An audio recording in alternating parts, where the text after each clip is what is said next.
Welcome back to part 2 of the Yorkshire Thoroughbred Classic Car Show in Barnsley. In part 2 we'll cover even more of the exhibits at this popular show.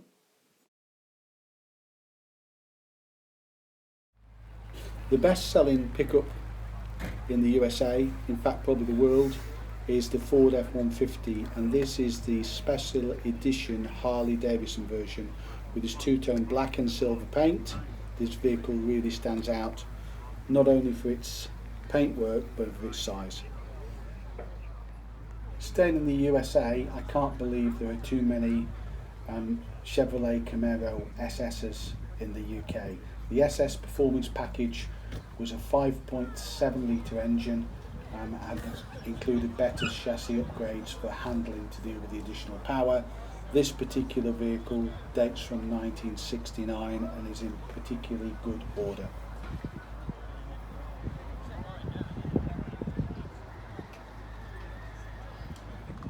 The other end of the power scale is this Standard 10, the 948cc vehicle from 1957, demonstrated a top speed of just 69 miles per hour in a motor road test in 1954 and an acceleration of 0 to 60 in 38.3 seconds.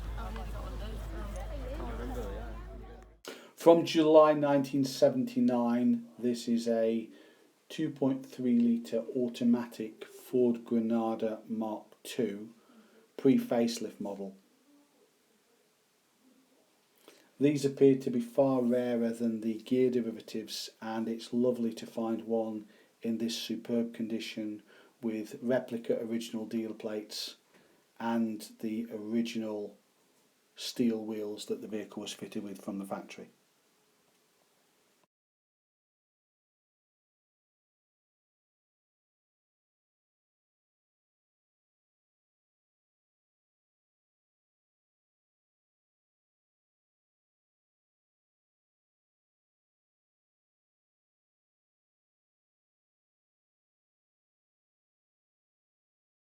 Built to suit Japanese K-car dimensions for city cars of 3.4 metres total length and 1.4 metres in width is the Daihatsu Copen.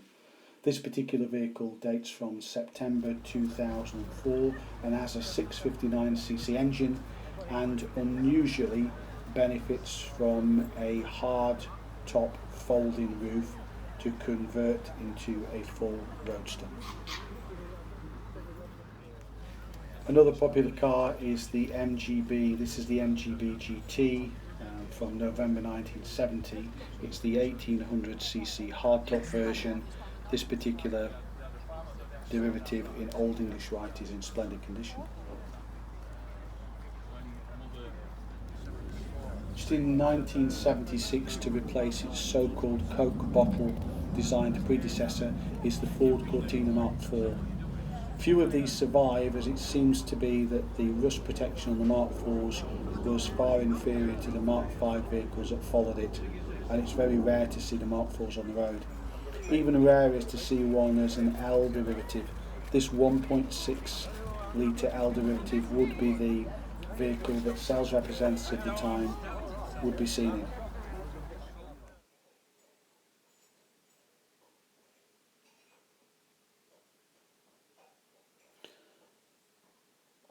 As you would expect, looking to the interior of the vehicle, it's pretty basic with just a radio, which was probably even an option at the time, but at least the vehicle benefits from fabric upholstery rather than vinyl.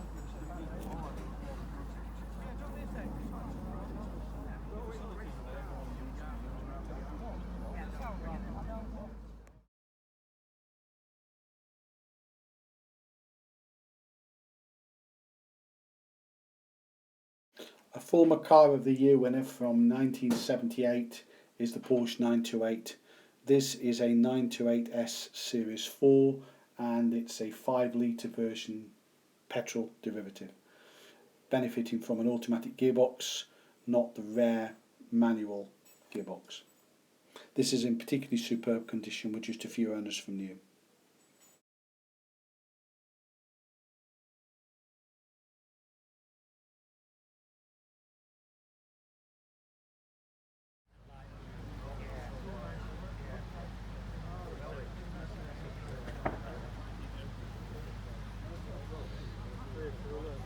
Next up is the Mark IV Escort, the final Escort before the launch of the Ford Focus.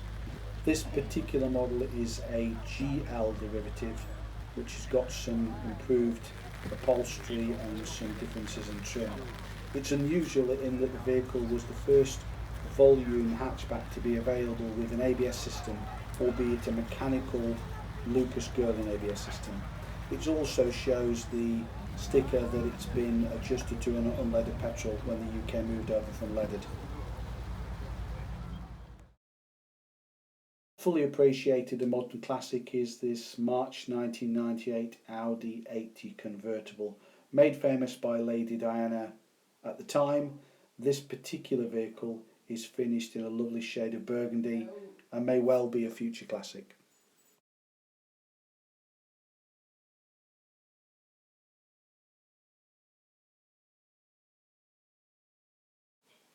This MG Midget does appear to be an original chrome bumper model dating from 1974 and in really good order.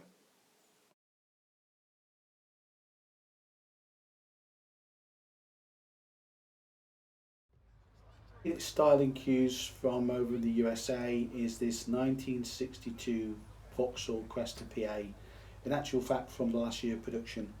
I'm not sure that this paint scheme was a factory paint scheme at the time, but certainly striking, as is the wrap-round rear window. The colour combination is actually carried through to the interior, which also sports the pink and white seats both in front and back, and it really looks like a car of its time, certainly from the early 1960s.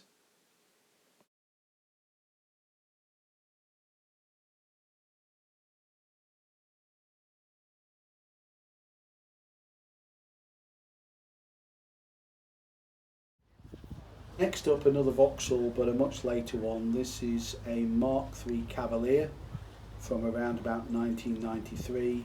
Whilst it's just a 1.8 model, it does appear to be modified and have the kit that was fitted to the GSI models.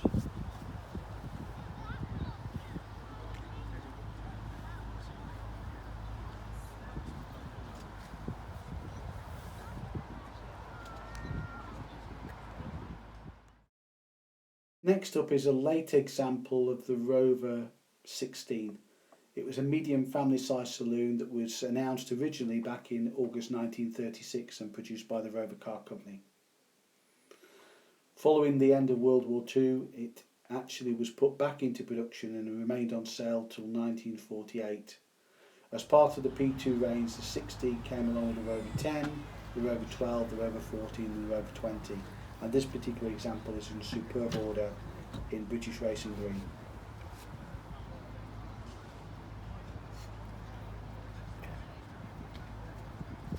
Often seen as the optimum M3 BMW is this E46 derivative dating from September 2005. Fitted with a 3.2 litre petrol engine, this vehicle had an electronically limited top speed of 155 miles an hour and was indeed a very desirable performance car, and still in fact pretty quick today. This one's in extremely good order and a credit to its current owner.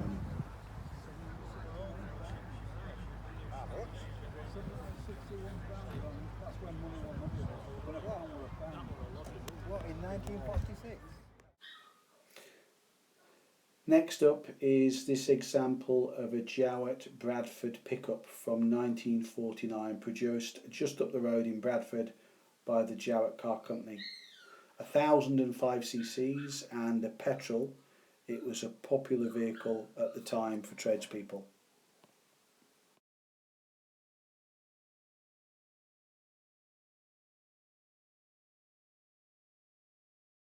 Ask yourself when you last saw the next vehicle up. This is a Renault Laguna from March 1997, 1.8 example petrol. This vehicle was produced right the way through by Renault until 2015, when the Laguna nameplate was actually abandoned by them in Europe. In France, the Talisman is the vehicle that succeeded it. This particular vehicle is listed by the DVL as purple, and certainly is an unusual colour and specification. Designed by famous mini designer Sir Alec Izigonis, is the BMC AD016, which operated under a number of badges. This particular derivative is an Austin from April 1972 and benefits from the 1275cc A-series engine. It's blue. I'm not sure if this is original colour, but certainly the combination of blue and a black roof really works well. Along next is a Golf GTI 8 valve Mark II, a later car fitted with the larger rubber bumpers and the striking BBS alloy wheels. It really looks good as a 3-door rather than a 5-door. In my opinion, the Peugeot 205 is probably one of the prettiest cars that Peugeot ever made. This particular derivative, dating from March 1991, is an 1800cc diesel fitted with the factory sunroof, and apart from the wheels appears to be pretty much a standard car. It's a local vehicle, and certainly if you look at the dealer sticker in the back window, it indicates that it was bought locally back at this time. It's really nice to see one of these cars that survived so well and is still a really good looking and good to drive car today.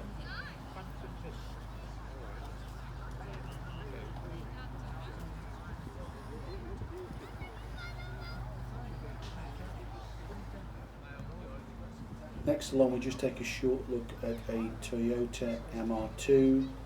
This is the Mark III MR2, and it's the last MR2 that Toyota have actually made to date.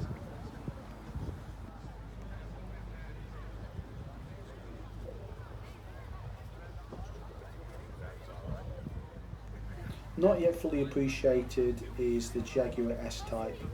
Built on a Lincoln platform and making use of some modified Ford engines, it was an attempt to push Jaguar into the mainstream executive marketplace. Whilst these vehicles are not fully appreciated, values range from just a few £100s, but they do appear to be creeping up, for better examples like this 3-litre automatic example.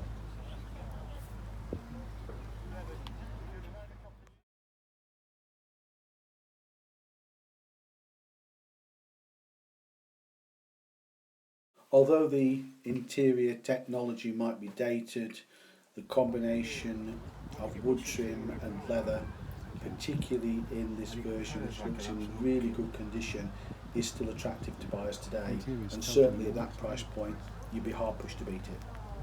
And the final car for part 2 of the YTCC Classic Car Rally is the Ford Sierra XR 4x4 2.9 from 1989. I hope you've enjoyed part 2. Please join me for part 3. Thanks again for watching Lot 76 Cars. Hope to see you soon.